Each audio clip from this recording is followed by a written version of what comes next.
브리스턴 대학 신학대학 원장을 지냈던 존 맥케이라고 하는 교수님이 인생을 살아가는 두 가지 관점에 대해서 말합니다. 하나는 발코니의 관점이고 하나는 길의 관점입니다. 원래 이 스페인 사람들에게 발코니는 그 스페인 가옥의 2층에 바깥 창문으로 난 조그마한 공간을 말하는데, 스페인 사람들은 그 발코니에서 때로는 간단한 식사나 차를 마시고 풍경을 구경하거나 지나가는 사람들을 구경하고, 아침 해가 뜰 때나 해가 질 때 그런 것들을 감상하는 자리로 그렇게 사용을 한다고 합니다.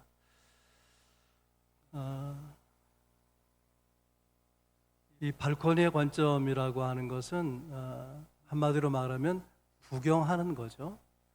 그런가 하면 길의 관점이 있어요. 사람들은 길 위에서 치열한 삶을 살아갑니다. 목표를 향해 달려가고 길 위에 인생을 살아가면서 위험을 무릅쓰고 자기 인생을 위해서 혼신의 힘을 다 기울이죠. 이 길의 관점은 참여자의 관점이라 그렇게 말할 수 있습니다. 문제는 우리에게 어떤 관점이 있느냐 하는 거예요. 우리는 길 위에 인생을 살아가면서 하나님의 말씀을 들을 때는 발코니의 관점에 서는 거예요. 하나님의 말씀에 우리 인생 수많은 문제에 대한 답이 있는데, 말씀 속에서 답을 찾기 위해서 말씀 안으로 참여자의 자세로 들어오는 것이 아니라 그런 말씀이구나 이해하는 정도에 그치든지, 말씀 좋기는 하네 그런 감상하는 차원, 구경하는 차원에 머물 때가 많다는 것입니다. 오늘 여러분들은 예배하며 말씀을 듣는 자리에 계신데, 말씀을 듣는 여러분의 마음의 장소는 어디에 있습니까? 발코니에 있는 것입니까? 길 위에 있는 것입니까? 말하자면 감상하듯 구경하듯 이렇게 말씀을 듣고 있습니까? 치열한 내 삶에 적용하기 위한 하나님의 말씀으로 만나기 위해서 여러분 이 시간 말씀을 듣고 계십니까? 우리는 인생을 살아가면서 두려움을 가지고 있어요. 사는 것 때문에 두렵고 또 죽는 것 때문에 두렵습니다. 그런데 우리와 다르게 바울 사도는 삶과 죽음을 넘어선 삶, 죽음을 넘어선 삶, 두려운 삶의 두려움을 넘어선 삶을 우리에게 소개하고 있습니다. 오늘 본문은 20절부터 읽었는데 사실은 그 앞에도 뒤에도 설교하려는 내용이 있어요. 그래서 본문 앞뒤로 살펴보면서 자세히 보면은 이런 구조가 나와요. 바울이 어떤 삶에 대해서는 안다라고 말하고 어떤 삶에 대해서는 알지 못한다라고 말합니다. 먼저 안다는 내용이 19절에 나와요. 너희의 간구와 예수 그리스도의 성령의 도우심으로 나를 구원에 이르게 할 줄을 어떻다고요? 안다는 거예요. 안오니. 바울 사도를 위해서 성도들이 중보 기도하고요. 하나님은 성령으로 바울을 도와서 감옥 속에 있는 바울이 풀려나 살게 될 거다. 그렇게 바울이 알고 있다는 것입니다. 바울 사도는 자신을 하나님의 나라를 위한 일꾼, 복음을 위한 일꾼이라고 생각해요. 그래서 그 하나님의 나라를 위해서, 복음을 위해서 쓰시기 위해서 하나님께서 바울을 감옥에서 나오게 하고 살게 할 거다.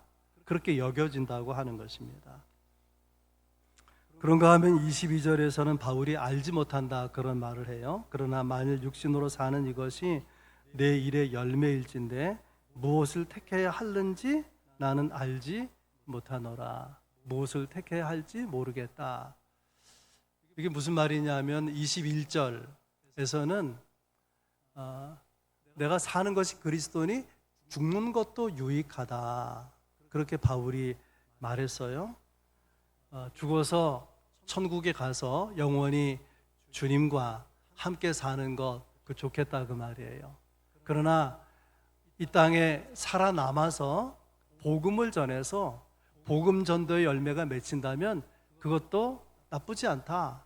그것도 유익하고 보람 있는 일이다. 그러니 내가 사는 것을 택할지 죽는 것을 택할지 뭘 택하면 좋을지를 모르겠다. 그렇게 바울이 말하는 것입니다. 왜 이렇게 말하느냐, 그 배경이 있어요. 사도 바울은 로마 감옥에 갇혀 있는, 처음 감옥에 갇힐 때는 우리가 생각하는 감옥이 아니라 가택연금 상태, 바울이 얻은 셋집에 자유롭게 바깥으로 돌아다닐 수는 없는데 사람들이 찾아오면 만날 수 있고 찾아오는 사람들에게 복음을 전할 수 있는 어느 정도의 자유가 있었습니다. 그런데 상황이 좀 심각해져서 바울을 황제가 있는 궁궐 친위대에 있는 감옥에 가두게 되었습니다. 이제 재판을 받게 되면 그 재판의 결과로 무죄 석방될지 아니면 중죄인으로 고발된 그대로 사형 선고를 받게 될지 모르는 거죠. 말하자면 죽음과 생명, 삶과 죽음의 경계선 상에 놓여 있는 거예요. 경계선, 이쪽에는 사는 게 있고요, 저쪽에는 죽는 게 있는 거죠. 그런데 놀랍게도 바울은 그 살고 죽는 것을 초월해 있는 거예요.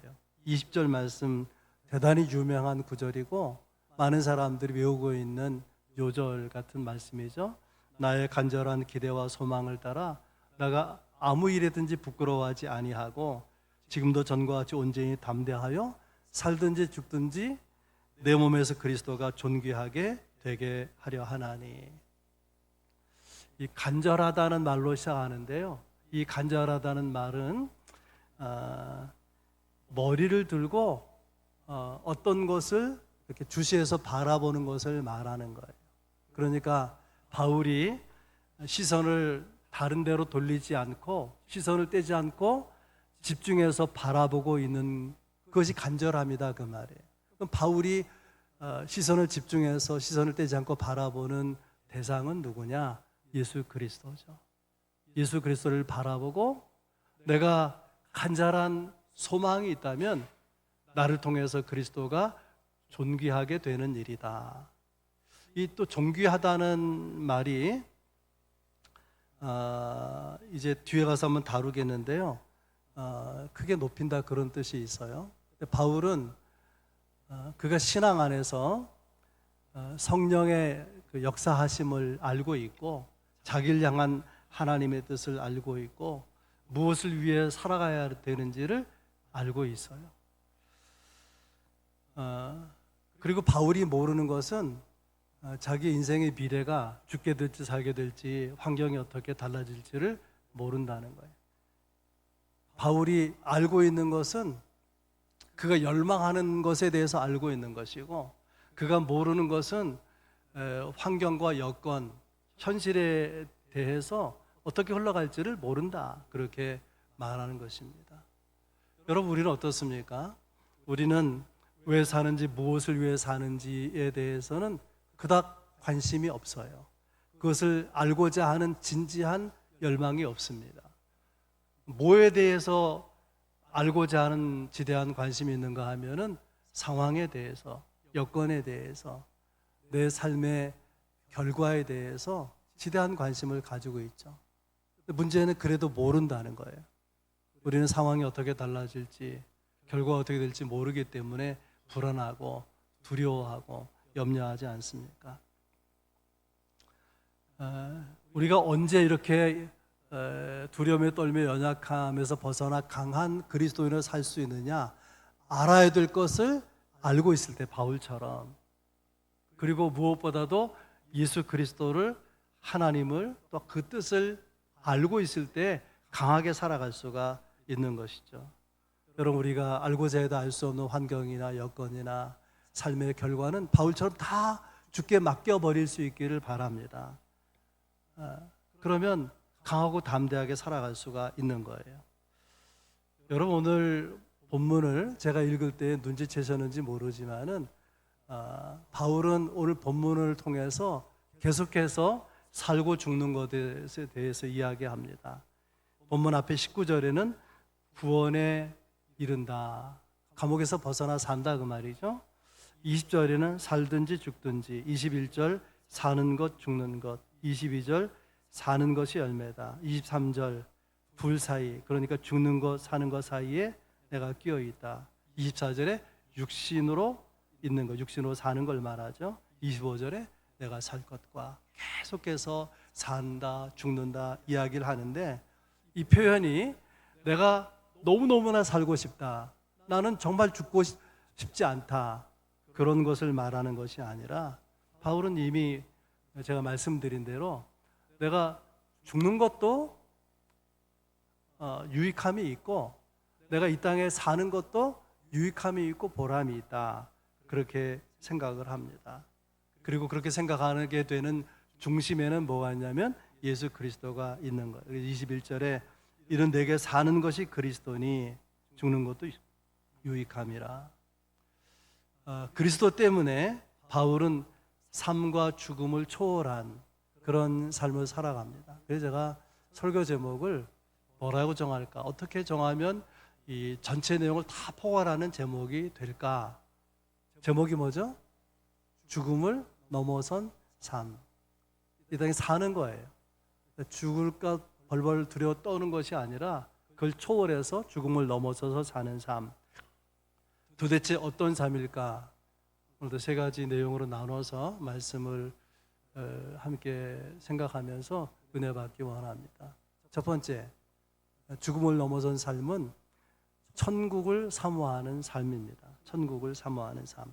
23절에 차라리 세상을 떠나서 그리스도와 함께 있는 것이 훨씬 더 좋은 일이니. 바울의 소망은 빨리 죽어서 천국 가는 거예요. 우리와 다르지 않습니까? 빨리 주님이 계신 곳에 가서 주님과 영원히 함께 지내고자 하는 소망을 가지고 있습니다. 여러분, 죽음이 무엇일까요? 죽음.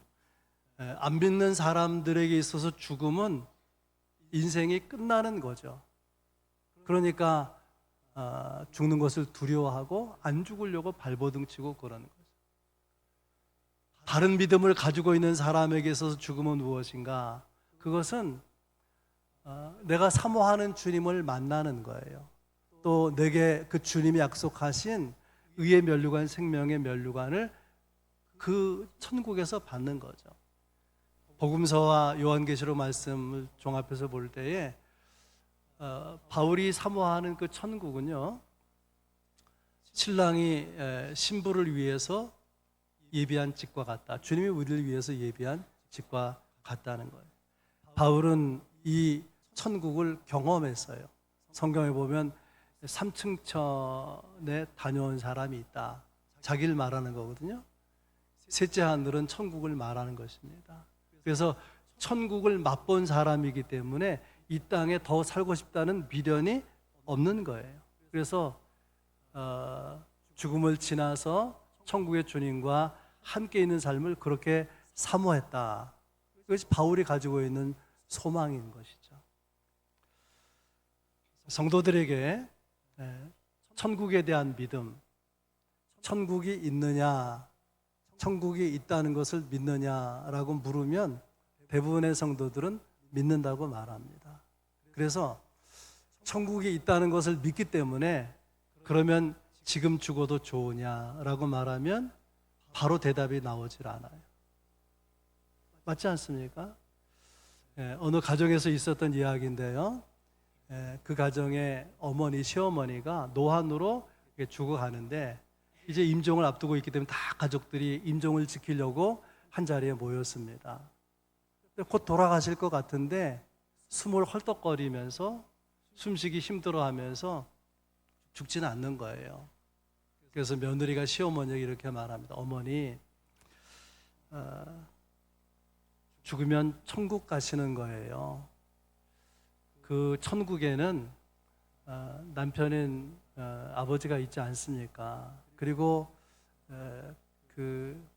거기에는 또 친구들도 있지 않습니까? 거기엔 눈물이 없고 아픔이 없는 곳입니다. 어머니 얼마나 좋을까요? 그랬더니 그 시어머니가 나직한 목소리로 이렇게 말하는 거예요. 그렇게 좋은 곳에 함께 혼자 가게 되니 미안하구나. 그러니까 함께 가자. 며느리 함께 가자는 거예요. 어머니가 이 며느리가요 당황했어요. 그래서 자기도 모르게 이런 말이 나. 어머니 저한테는 애들이 있잖아요. 어머니의 손자들 말이에요. 여전히 걔들은 내가 돌봄이 필요하고 내 손길이 필요한 나이에 있지 않습니까? 어머니가 한마디를 더 했어요. 그러니까 걔들도 함께 가자. 이게 뭐 진짜 그랬는지 모르겠어요. 그런 이야기가 있어요. 시어머니도 예수 믿고 며느리도 예수 믿으니까 죽으면 천국 간다고 믿어요. 믿는데 이 천국을 가게 되는 관문인 죽음이 부정적인 거예요. 부정적인. 이것을 기쁨으로 받아들이지 못하는 거예요. 이유가 뭘까요? 천국에 대한 신앙이 혹은 그의 믿음이 관념적인 거죠. 지식적인 거예요. 교리적으로, 성경적으로는 내가 알고 있으니까, 배웠으니까 그대로 받아들이지만은 예수 그리스도를 인격적으로 만난 경험이 없단 말이에요. 살아계신 주님을 만난 경험이 없기 때문에 그래서 여전히 인생을 살아가면서 염려가 극복되지 않는 것이고 죽음은 여전히 안 믿는 사람들처럼 두려운 주제로 남아있는 것이죠. 여러분, 하나님의 나라 천국에 대해서 우리의 영안이 열리지 않으면은 그러면 바울이 고백하는 것, 사는 것도 유익하고 죽는 것도 유익하다. 그것은 바울의 고백으로만 남는 거예요. 내 신앙의 고백으로 이어지지 못하는 거죠. 바울이 말하는 거 내가 거기 참여할 수가 없어요. 그냥 발코니에 서 있는 것처럼 구경할 뿐인 것이죠. 바울은 살든지 죽든지 상관없다는 거 아닙니까? 죽는 것도 유익하다. 이런 고백의 배경에, 뿌리에 뭐가 있냐면 예수 그리스도와 천국에 대한 경험이 있는 것이죠. 우리가 예수 그리스도를 믿는 믿음 안에서 하나님의 나라를 바라보지 못하면 그런 사람은 누구든지 결국은 세상의 것에 집착하지 않을 수가 없는 것입니다.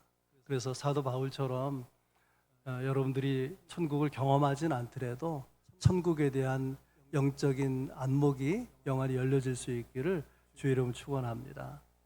두 번째, 죽음을 넘어선 삶은 사명으로서의 삶이에요. 말씀드린 대로 바울은 천국을 가본 사람이기 때문에 이 땅에 사는 것보다 천국에 사는 것을 사모하는데요. 그런데도 여전히 이 땅에 살고 있잖아요. 이 땅에 사는 바울의 인생에서 남겨져 있는 삶을 그는 어떻게 생각하느냐? 사명으로 생각한다, 그런 말이에요. 24절 말씀입니다. 내가 육신으로 있는 것이 너희를 위하여 더 유익하리라. 나는 천국에 빨리 가고 싶은데, 죽어서 천국 가고 싶은데 왜 하나님이 살게 하시느냐? 성도들을 유익하게 하기 위해서, 성도들에게 바울 사도 사역자가 필요하기 때문에 그렇게 바울은 생각하는 것입니다. 여기 중요한 메시지가 있어요. 어떤 사람은 살면서 나는 정말 얼마나 이게 내가 무가치한 존재냐, 난 쓸모없는 존재다, 살 가치가 없다, 그렇게 생각되는 때도 있고 그런 사람도 있고 그래요. 여러분, 우리에게 이 땅의 삶이 주어져 있다면은 거기엔 뭐가 있다는 거죠? 사명이 있다는 거예요. 내가 알든 모르든 하나님은 나를 사용하셔서 내가 아닌 다른 누군가를 유익하게 할 수 있고 누군가에게 도움이 되는 그런 필요가 있는 존재이기 때문에 우리의 생명을 이 지상에 남겨놓는다고 하는 것입니다. 그 다음에 더 놀라운 말씀은 25절에 있어요. 내가 살 것과 삶과 죽음의 경계선에 있는데 말하는 거예요. 내가 살 것과 너희 믿음의 진보와 기쁨을 위하여 너희 무리와 함께 거할 이것을 확실히 아노니. 바울은 감옥에 어쩌면 사형 선고가 내려질지 모르는 그 시간을 내다보고 있는데 바울 생각에는 풀려나서 살 것 같은 생각이 드는 거예요. 그러면 바울이 풀려나서 살게 되면 어떤 삶을 살 것이냐? 여기 25절에 성도들의 믿음이 진보하도록 돕는 일에 쓰여질 것 같아요. 또 바울 사도가 도와서 성도들의 삶에 기쁨이 일어나도록, 기쁨이 경험되도록 하는 일에 바울을 쓰실 것 같다. 그런 생각을 하는 것입니다. 바울이 살게 된다면 그냥 생명을 연장하는 것이 아니라 한 사람에게라도 더 구원의 복음을 전하고, 또 바울 때문에 믿음의 진보가 일어나게 되고, 바울 때문에 그 삶을 가치 있게 여기고 그 삶에서 기쁨과 행복을 경험하게 하도록 하나님이 쓰실 것이다. 그런 사명감을 바울이 느끼고 있는 것이죠. 누가복음 9장에 변화산 사건이 나와요. 예수님께서 베드로, 야고보, 요한을 데리시고 변화산에 올라갔을 때에 평상시 제자들이 보던 예수님 모습이 아니라 천국에서나 볼 수 있는 모습으로 변화된 거죠. 예수님의 입은 옷이 하얀, 빨래로 시계할 수 없을 만큼 하얗게, 예수님의 모습이 인간의 모습이 아니라 하나님처럼 영광스럽게 보여지고, 또 모세와 엘리야가 예수님이 그렇게 변화된 가운데 함께 나타나죠. 너무 신비하고 너무 황홀하고, 그래서 베드로가 이렇게 말하잖아요. 그 황홀한 가운데 주님, 여기 있는 것이 너무 좋습니다. 그런 여기에 초막셋을 짓고, 하나는 예수님을 위해서, 하나는 모세를 위해서, 하나는 엘리야를 위해서 그렇게 초막셋을 짓고 여기 계속 살면 좋겠습니다. 그러자 예수님께서 내려가자 그러는 거예요. 산 위에는 감격이 있고 황홀함이 있어요. 천국 같은 분위기인데 내려가자는 거예요. 내려가서 만나게 되는 경험이 뭘까요? 사역의 현장이죠. 사역의 현장. 예수님께서는 그 여기 있는 것이 좋다고 신비한 감격이 있지만 너희가 감당할 사명이 있고 사역이 있다. 그렇게 말씀하시는 것입니다. 우리가 신앙적인 표현으로 사명이라고 하는 말을 세상에서 많이 쓰는 말로 바꾸면 목적이라 이렇게 말할 수도 있습니다. 세계에 많은 대학들이 있는데 세계 최고의 대학 그러면 아무래도 하버드 대학을 생각하지 않습니까? 하버드 대학 총장을 지냈던 나단 푸시라고 하는 총장이 있었는데요. 이분이 그 대학생들, 젊은 사람들에게 반드시 필요한 4가지가 있다 이렇게 역설했어요. 유명한 표현이기도 합니다.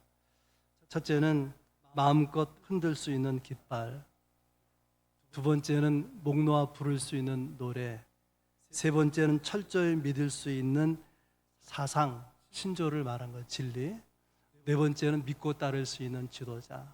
이 4가지가요 각기 따로 노는 것 같지만 깊이 생각해 보면 한 주제에 모아져요. 그 한 주제가 뭐냐면 목적입니다. 이분이 총장이 되어서 학생들에게 그렇게 말하는 거예요. 여러분이 지성의 전당에 와서 최고의 지성을 얻는 것, 그보다 중요한 일은 왜 사는지, 무엇을 위해서 사는지 그 가치를 발견하는 것, 목적을 발견하는 것. 이 공부가, 내 지성이 무엇을 위한 것인가를 아는 것이 중요하다. 계속 목적을 강조했어요. 그러면서 학교의 분위기가 달라졌다. 그런 유명한 이야기가 있습니다. 사람들은 방법에 관심하는데 사실은 목적이 분명하면 방법은 따라오게 되어 있는 것입니다.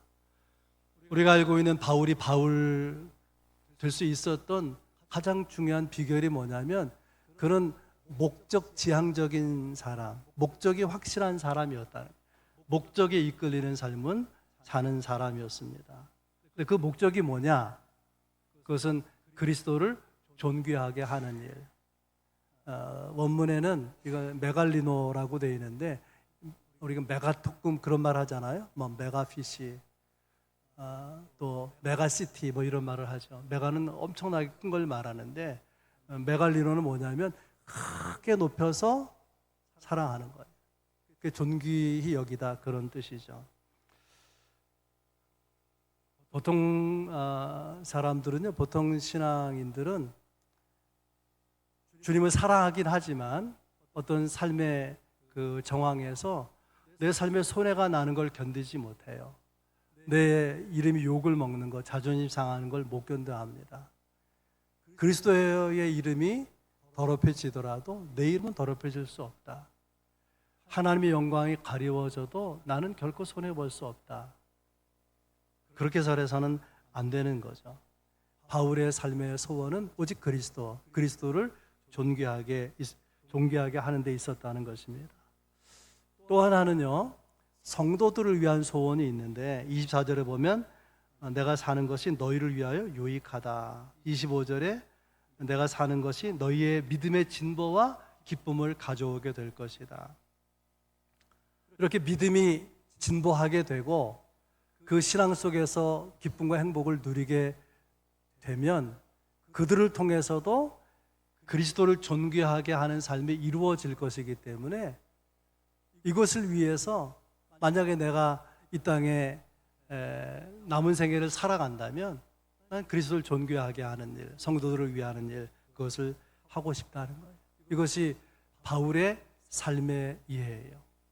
바울에게 삶은 그냥 삶이 아니라 사명으로서의 삶이죠. 이 사명을 감당하기 위해서는 살고 죽는 것을 넘어서고 싶다.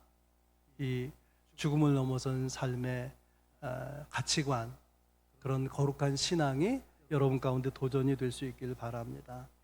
마지막으로 죽음을 넘어선 삶 어떻게 사는 것이냐? 바울은 복음에 합당하게 생활하라 그렇게 말합니다. 어떻게 살라고요? 복음에 합당하게 생활하라. 왜 이런 권면을 하는 것이냐?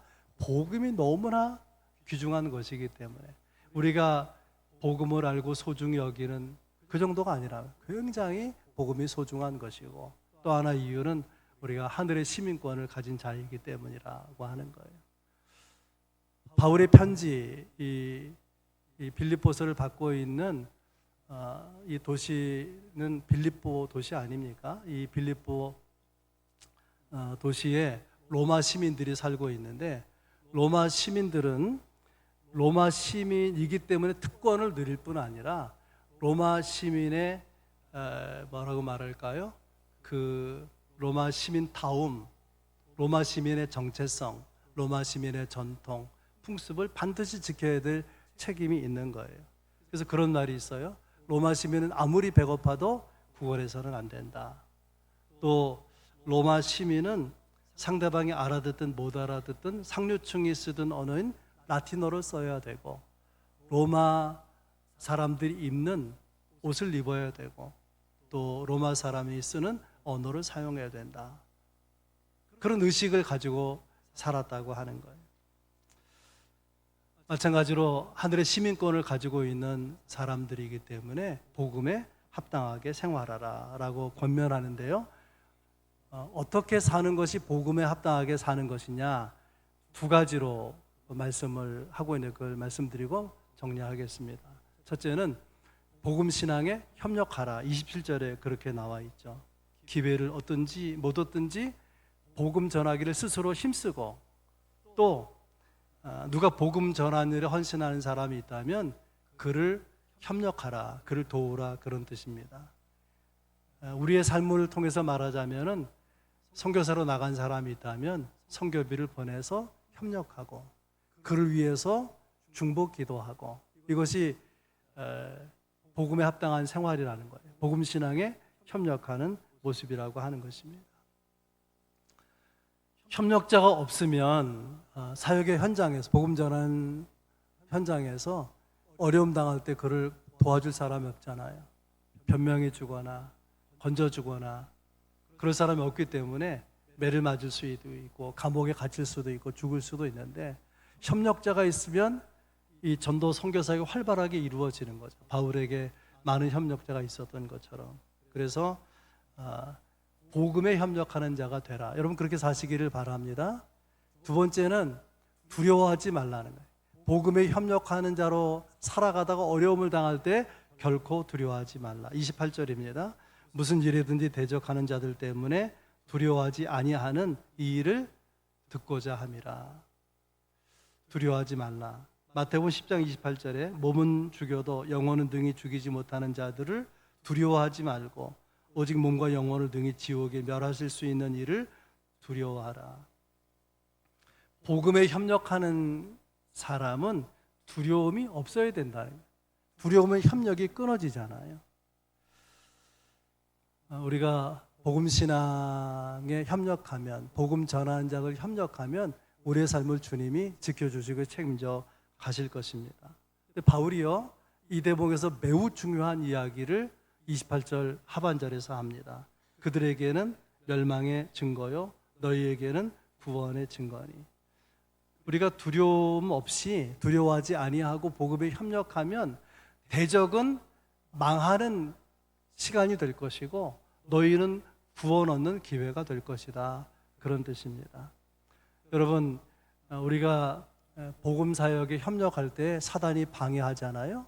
근데 사단이 방해하는 것은 그냥 우리의 모든 것을 방해할 수 있는 것이 아니라 우리가 두려움을 가지고 주의 일에 협력하던 것을 그만두게 만드는 그런 작용을 하는 거예요.